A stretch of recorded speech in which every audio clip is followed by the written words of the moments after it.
సాధువుల పోరాటానికి జడిసి వాళ్ళు చేసిన వీరోచిత నిరసన కార్యక్రమాలకు భయపడి ముఖ్యమంత్రి చంద్రబాబు నాయుడు గారు ఈరోజు అలిపిరి దగ్గర ముంతాజ్ హోటల్ నిర్మాణానికి తాను ఇచ్చినటువంటి అనుమతుల్ని రద్దు చేయటాన్ని ఆహ్వానిస్తున్నాం.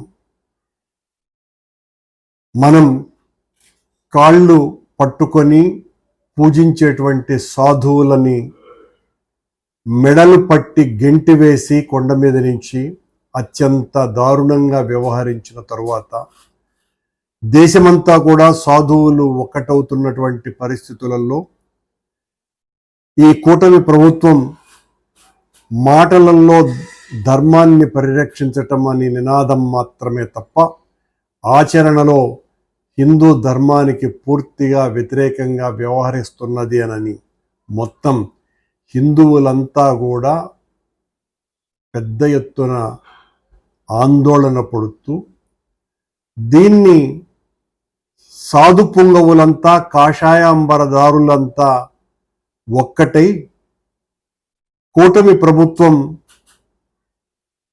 ధర్మం ముసుగులో అధర్మాన్ని పెద్ద ఎత్తున చేస్తున్నది, తిరుమల ధార్మిక క్షేత్రాన్ని అడ్డు పెట్టుకొని అని వాళ్ళు చెయ్యబోయేటువంటి కార్యాచరణను కనుగొన్నటువంటి చంద్రబాబు గారు ఈ రోజున ముంతాజ్ హోటల్ నిర్మాణానికి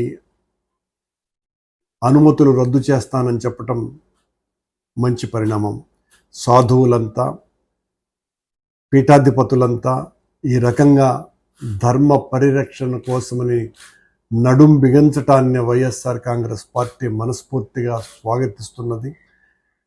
మీరు చేసేటువంటి ధర్మ పోరాటంలో వైఎస్ఆర్ కాంగ్రెస్ పార్టీ ఎల్లవేళలా అండగా నిలుస్తుందని ముకుళిత హస్తాలతో ప్రార్థిస్తూ మీరు చేసినటువంటి ఆందోళన అజరామరమైనటువంటిది. ఇలాంటివి జరగవలసినటువంటి అవసరం ఉన్నది. మాలాంటి రాజకీయులు మాట్లాడితే అది ఒక రాజకీయ విమర్శగా కొట్టివేయటం చంద్రబాబు గారికి రివాజు. కానీ సాధువులంతా తిరగబడితే చంద్రబాబుతో సహా ఎవరైనా కూడా తల వంచాల్సిందేనని ఈ సంఘటన నిరూపించింది.